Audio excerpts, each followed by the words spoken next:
Hope everyone is doing well. Happy Gemini new moon coming up. This is such a potent time, powerful time of change. Change is here. New possibilities are here. There is movement. There is excitement. There is flexibility. There is no rules right now. Some kind of an energy that is being created and generated by that cosmic field, by planetary magnetic planetary, like the magnetic frequencies generated by all those planets, and then how they are speaking to each other is just an encouragement that I feel like that is just screaming toward us to change. The change is now and change is here. What is the energies, right? I've been really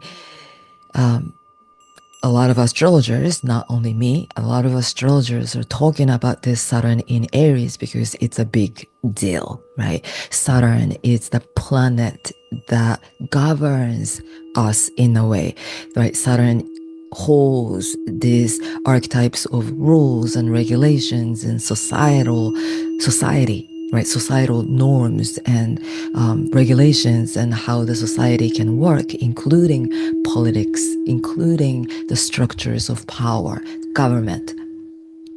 All are ruled by Saturn. So when Saturn leaves Pisces, Pisces is the last cycle, right? Last sign, and it holds, especially under that 29 late degrees of Pisces, is a portal into the unknown.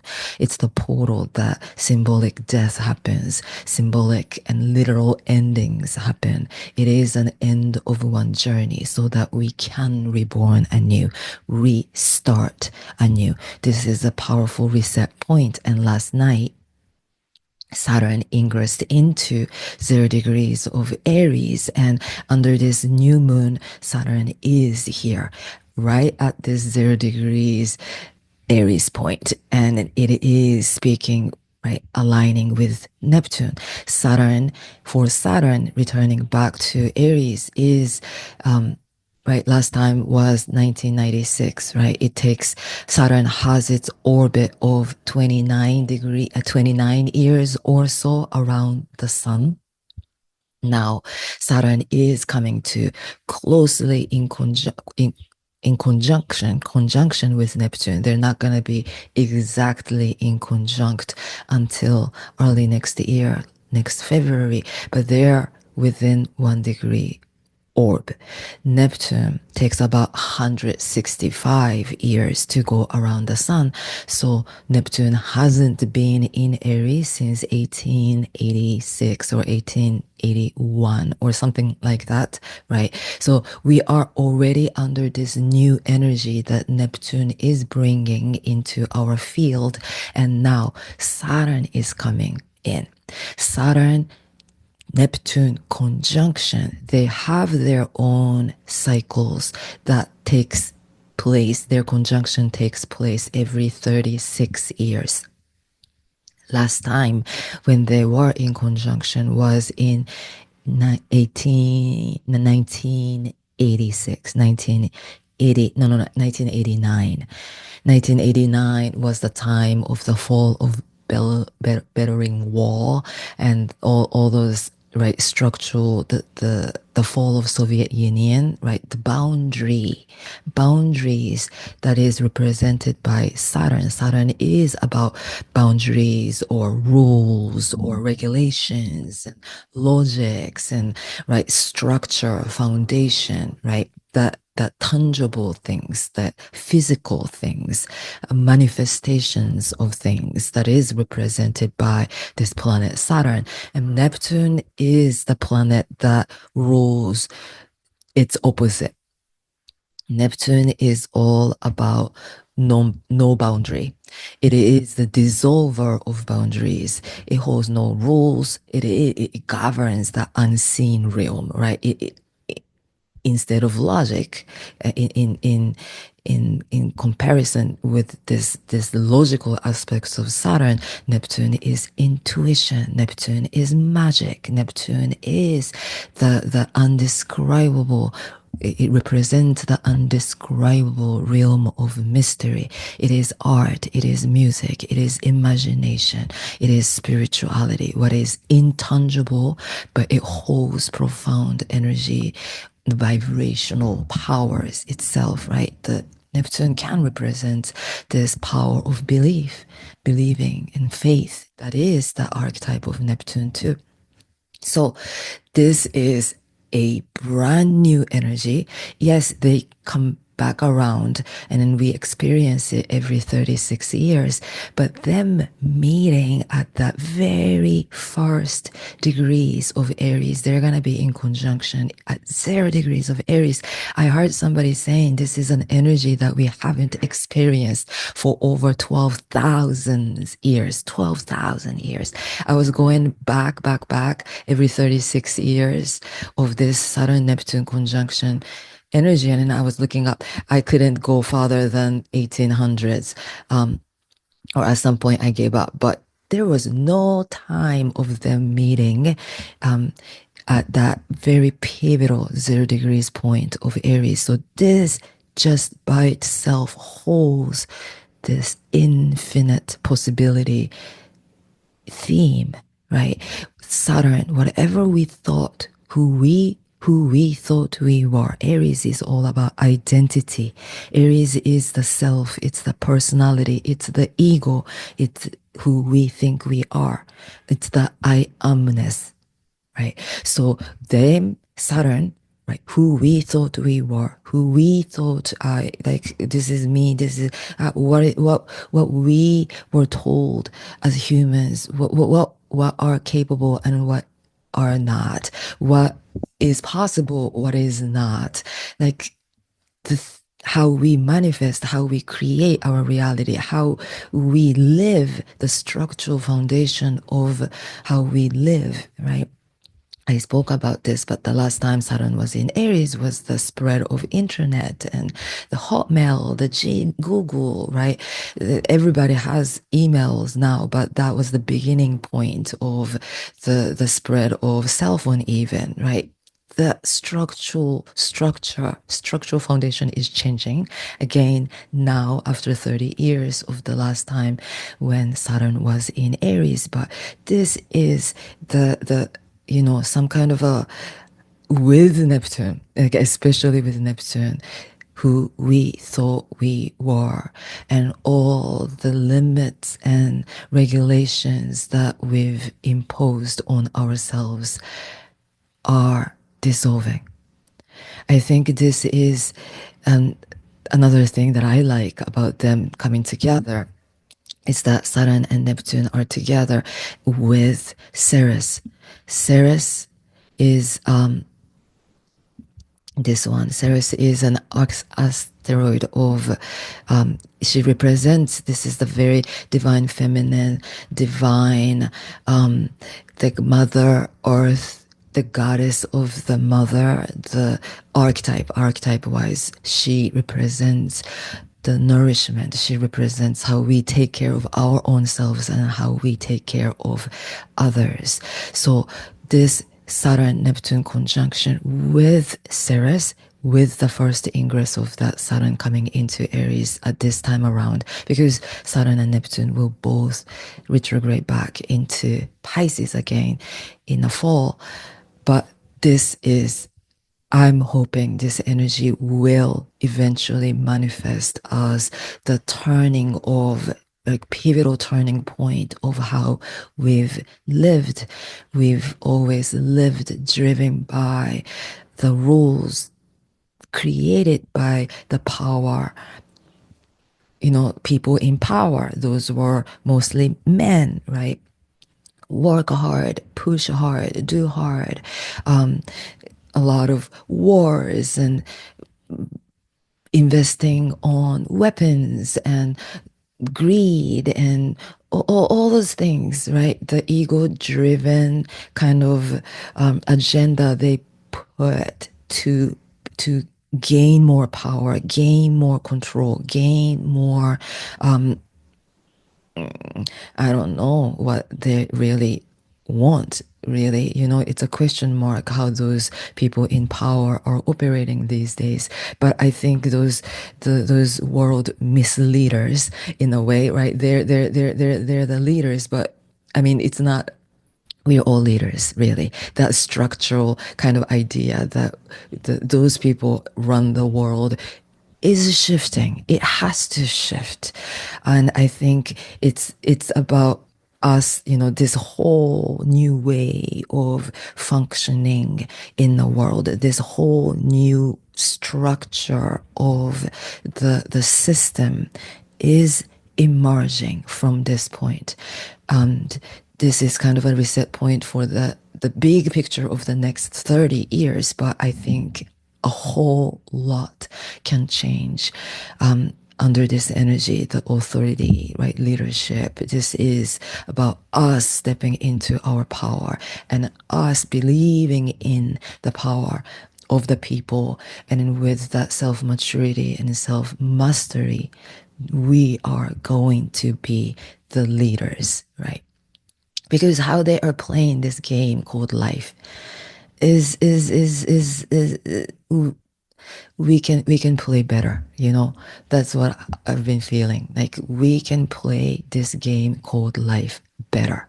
We have to shift this kind of this scenario how we've been playing. I hope the more people like us gain more power, more power in so many different ways. We can communicate with others more. So structures of the world, structures and value system and everything, right? New values are emerging, and it is not about the good and bad or right or wrong. Like the third trinity point, the new perceptions and new point of view has to emerge out of those kind of a dualistic, polarized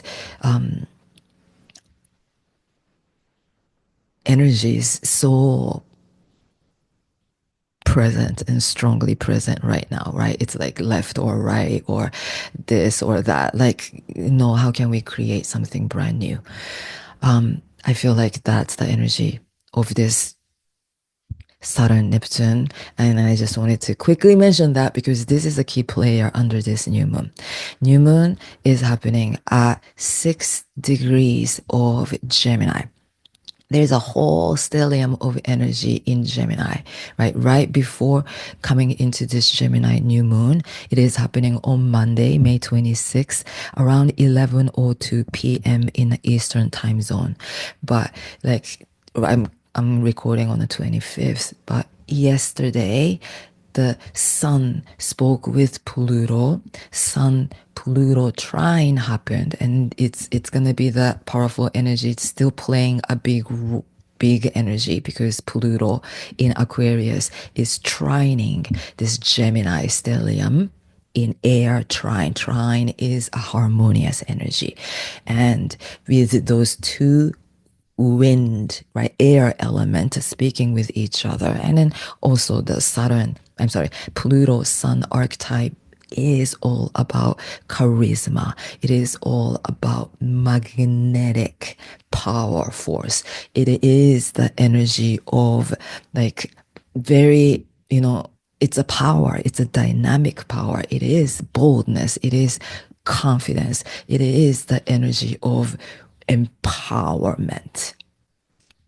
We have to really, I want all of us to feel this power that is coursing within each of us right now, because in the cosmic realm, that is all it's all about the power, new change, like power, not in a negative way. It is like really expanding our awareness. Like we are way more powerful than we thought. I feel like that is the energy that we are wakening up ourselves to.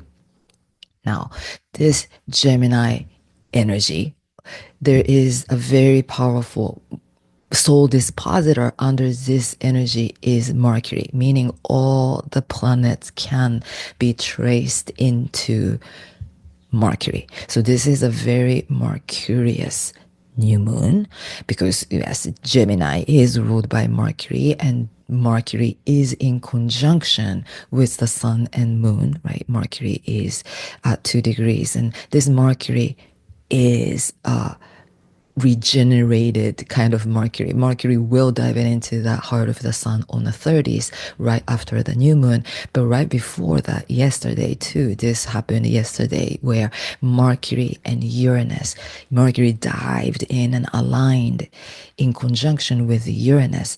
That Mercury can be the representation of the lower mind, and Uranus is the higher mind.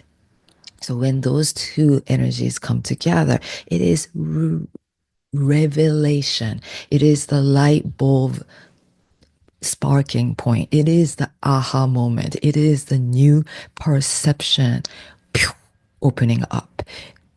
The urge for freedom is big. Urge to become a seeker archetype is huge, right? Because this energy is because of the fact that the Jupiter is also aligning with the South Node and North Node too. There is a lot of powerful ideas coming in to our mind right now. And then we want to keep our mind open. We want to keep our mind open to the point like I'm ready to break my rule, like break all the rules that my mind imposed on myself, on my spirit in a way, right?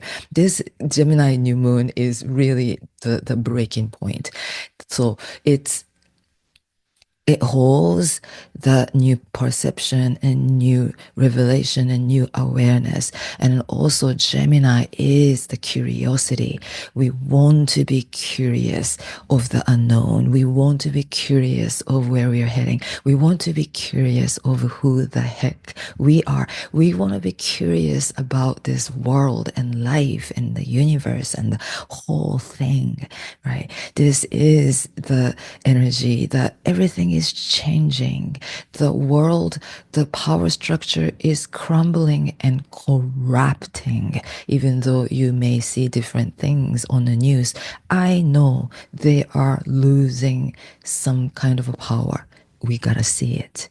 We gotta see it and feel it, because there is no way that structure can persist and exist as well as this awakening of consciousness happening at the same time. I mean, this might happen that, right? Some people say this world will continue to operate on the realm of duality. And in one dimensions of the world, the war continues and starvation continues and chaos of the world continues. But at the same time, the same amount of higher consciousness expanding, the dragons and mystics and magic, they're all here, and they're all here to raise the vibrations of the collective and expand the limitations of our awareness. And we are really ready to step into our power, to be the magicians, to hold new visions and new imaginations, to start creating the new world. Which world are you going to be participating in? Right? Reality is non-linear, or reality is not single. We are operating constantly within the multi-dimensional reality, coexisting together, mingling together. And then I think this is the new moon that we want to commit to that evolution and to that creation energy, really expansive energy, because a lot of this is all about the new energy, right? So I spoke about this Pluto in Aquarius, all about innovation, futuristic, new vision, right? And then the curiosity of that Gemini energy, it's the wind carrying us forward into a new future. And then this fire stellium of this newly entered Pluto and Saturn and Ceres, and also Venus and Chiron are closely together. They are healing our old values. They are here to heal our old wounds, old lack of, like, insecurities and all those kind of the illness that we got imposed by the old structure too, right? Media, right? Comparing ourselves to this and to that, the whatever the media, you know present, and we feel like we're lacking something, we're missing something, or we're not good enough, we're not beautiful enough, we're just all that, comparing ourselves to those people in the magazines or the TVs or celebrities and all that. They could celebrity, whatever, that thing is crumbling too, right? Anyway, we are ready to, we are here to become a new key players within this world right now. We are the ones that it's coming forward. Aries energy. We are like, just, this is the energy that I want you to claim. You are the Neo. We each are the Neo. We are here to, save ourselves and save the world. How about that, right? Or maybe that is an illusion. Maybe the world is good as it is. The idea that there is something wrong within the world may have to shift too, right? Because that way of seeing the world is the way that we see, like, that statement, it represents that I'm trapped. This statement itself is trapped in the realm of duality and polarization, all that. Anyway, another key point that I see is very important under this new moon is this Black Moon Lilith Vesta conjunction. This Vesta is an asteroid of a sacred flame. I see this divine feminine archetype to this Vesta is like a sacred flame of God. She is the fire keeper of God. This Vesta represents the devotion. It is like the fire that we attend to keep burning. It's the fire of God. It's the fire within a ceremony. It is the fire of the candle kept lit by the altar. She represents this devotional commitment and dedication to the higher power, to the God, the universe, the source. And that Black Moon Lilith, these two archetypes both are. Black Moon Lilith is the feminine, dark, wild, primal forces of creation.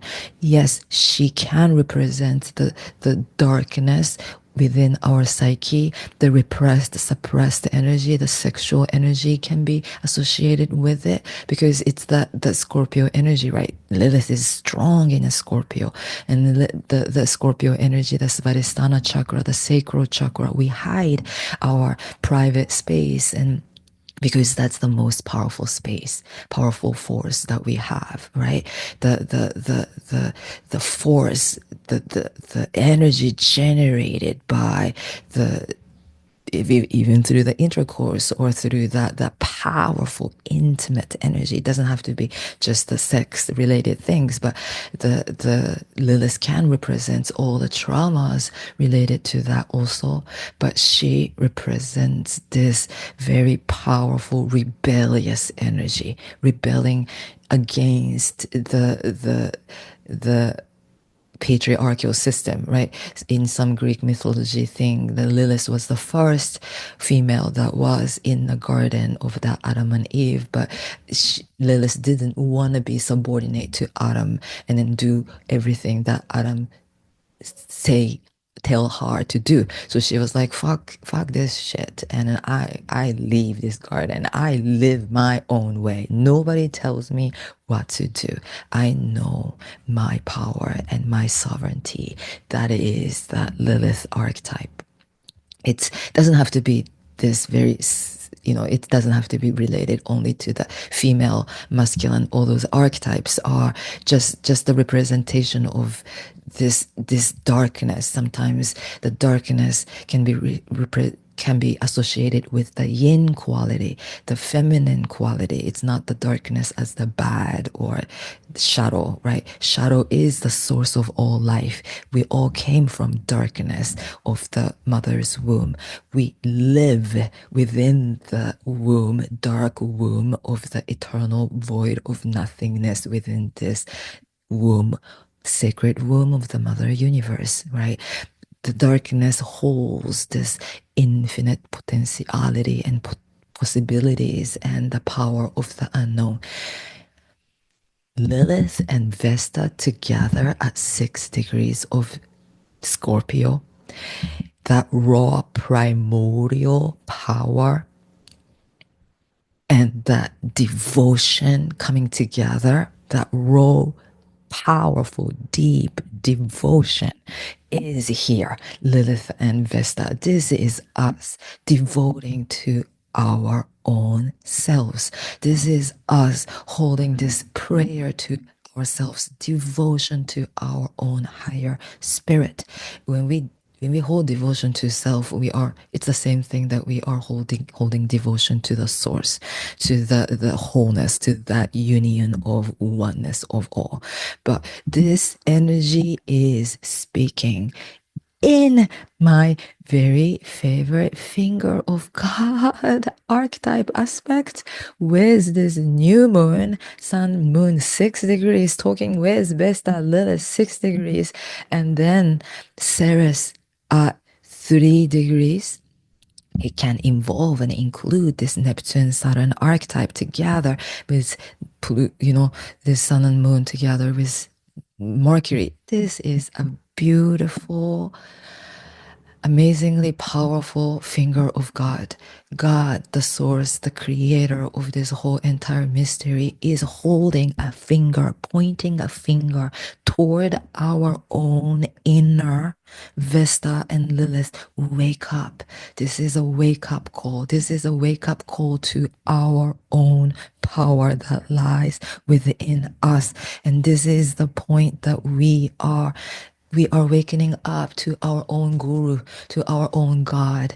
And this is the moment that we are starting anew, rebirthing anew, like speaking a new speaking a new vibration, speak new words, think different, right? This is the energy that we want to shift the way that we speak.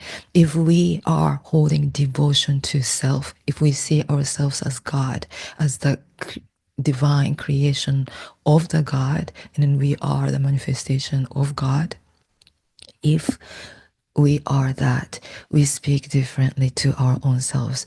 We see ourselves differently, right? We can release all the insecurities or all the negative talks that we do to our own selves, all the harsh words that we put on ourselves, or we can be really hard on ourselves. We can be judgmental and critical of how we do things or how we are living and then all those kind of things. Like, this is the moment that we are shifting. Change is happening. There's like undeniably powerful changes are happening in the unseen reality. If something is happening in the unseen reality, we are feeling it within our chakra. We're feeling it within our etheric body's auric field. We are feeling it deep inside. And then our cognitive thinking mind is not catching up to it, because our cognitive thinking mind operates within this heavy, dense frequency reality of this earthly realm. But we want to go dive deeper into that realm of intuition, our higher wisdom, our higher deep inner knowing, and all of that, right? Go deeper into the inner quiet, deep inner quiet underneath the turmoil and the noise and the rough ties of the surface of the mind. This is us going in. Even though Gemini energy is more on a surface level energy, the curiosity and going here and there, it's the wind, right? It takes us here and there and all over the place. But there is depth right here, right now, under this energy. And then another powerful energy is that here is this Mars. Mars in Leo has been speaking in okay, hold on. Mars in Leo has been speaking with Venus and Chiron. This is Mars. Like more Chiron is a little too far away, 7 degrees apart. But Venus and Mars has been speaking to each other. Again, this divine masculine feminine archetype, divine yin yang archetype. Yin and yang can never separate. They interpenetrate with each other. They always in balance with each other. It's like the dance between the sun and the moon. Divine feminine, divine masculine. It's the rise and fall. It's the expansion and constriction. It's right. It's the dance of polarizing, alternating energy of inhales and exhales. Life and death is the dance between opposing forces. And when those two archetypes of this personal planet that represents the divine feminine and divine masculine are speaking to each other, the past few weeks they have been speaking to each other, and they had the exact conjunction. The past, when was that? I think that Venus and Mercury came, Venus and Mars conjunction happened last week at some point. I feel like, right, 21st, was it like a 21st or anyway, yeah, 22nd Venus and Mars trine. It came to exact, but they're still just only 2 degrees apart. In fire, again, fire is the flame of God. It's the spark and the spirit of God. And then with that, the divine breath of God is present, right? In order for that fire to grow, fire to burn, we need to breathe into the fire, right? So there are very beautiful energies of the fire and the fire and air speaking to each other now. And then a lot of planets are right now in those two qualities, the air and fire. And there is no water in any planets, major planets. There is no water, only Vesta. Vesta is in Scorpio. Black moon Lilith is just a mathematical point. It's not even a physical entity. So there is no water. Yes, water can represent the energy of magic and an energy of intuition and all of that, but water archetype can rule this energy of the past too. It's the melancholy, it's the deep emotions and feelings, and it's the memories of the past, right? So now there is no water, no past is holding us back. The cosmic space is really blowing a wind from behind us to go on a new journey, start walking the new path, start walking a new path, even when we don't know where the heck we are going. We might not see a new path opening up in front of us. Actually, I don't have I'm not recording with the video camera on today, but under this energy, the I'm gonna maybe put up the card image of what this new moon is at the first decan of Gemini. First decan of Gemini is ruled by Eight of Sword. So Eight of Sword energy is present with us right now under this new moon. Eight of Sword, all the eight in minor arcana holds the energy of transformation. 8 is a number of transformation. And in Rider's deck, this person is being eye blindfolded and she's tangled up and she's tied up, and then she may feel like she cannot move. Sword is the wind, it is the air element associated with the mind. So when we overthink, when we are scattered, maybe this, maybe that, maybe this, maybe that, maybe the whole possibilities of all the illusions can come up, and we get binded by this ego mind, right? Our ego, what we does, the nature of our ego is it binds us. It makes us small, makes us feel like we're lacking something, we're missing something. Our mind always tends to rush us, like try to push us forward. No, you gotta work hard, you gotta do more, this and that. Like, and then we get binded, and sometimes our mind compares ourselves with this and that, and we feel like we're missing, like in all that mind BS trap. It's the trap of our own mind. And then this card, though, the medicine of this card is that even though she feels tied up, and there's sword all over, but there is no sword in front of her blocking her pathway. So even with that eye blinded folded space, even when we cannot see anything, as long as we trust our gut to move on forward and initiate the movement. This new moon energy is all about initiation. It doesn't matter where it's gonna go. It doesn't matter where we are heading. It doesn't matter what if this or what if that. Doesn't matter. Don't let the mind hold us back, but start moving, start walking, start doing something new, brand new. Think different, be different, be you, do you, whole new you. You know, that's very much a strong energy of this new moon. It's so beautiful, divinely aligned under this new moon. So depending on where you are, the time is different, and of course the rising point is different, and it has to be, you know, you have to kind of change. Don't think about the house placement, but everyone is affected by this divine energy of change and newness, brand newness, innovation, radical new innovation is here. We want to, don't choose to stay stuck in any type of a way. Don't let the mind hold you back. Again, XXX tree, like I forgot, I just posted on my story of him talking about this life is all about evolution and creation. We are the creators of our own reality.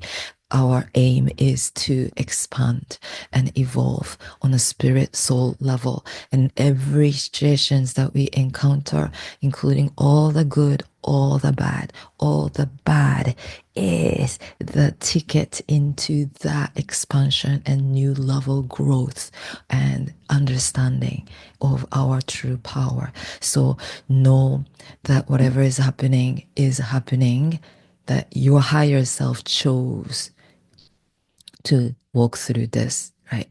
We can never be a victim of any circumstances. We are just here to learn, to grow, and to see everything as a divinely orchestrated opportunity for us to set ourselves free. Yes. Thank you. Thank you. Thank you for listening. And may we keep aiming high. Whatever high means, high can mean the depth of us, right? It's the Gemini energy is duality. It's the energy of, you know, sometimes we can get caught in right and wrongs and good and bad and good and evils and the light and darkness and all of that. But again and again, we want to be, this is not, we want to radically think different. We gotta be the new species of humans in a way that's outside of this dualistic realm. And then we are the divine third point of Trinity, of that new awareness, new awakening point that we are here to be, to shift how the world has been operating for over 10,000 years or so. We are the new movement. We are the new evolution right here existing. Right? We chose to live this exciting life, exciting time period in human history, I believe. So, anyway, I hope, I wish you a beautiful, powerful Gemini new moon. And this, yeah, I forgot. I was going to say something, but I forgot. Anyway, yes, that polarization also is not the bad thing. Polarization also is the gem. It's the beauty of how this world is operating. And it's not one is good and one is bad. It's us being able to embrace all of it and be the one that, like, to love them all, love them all, love the enemies, love the hate, love whatever the heck is happening. We choose to love, love, love, love, send compassion, send forgiveness, and love, love, love, love. Yes. Thank you. Peace.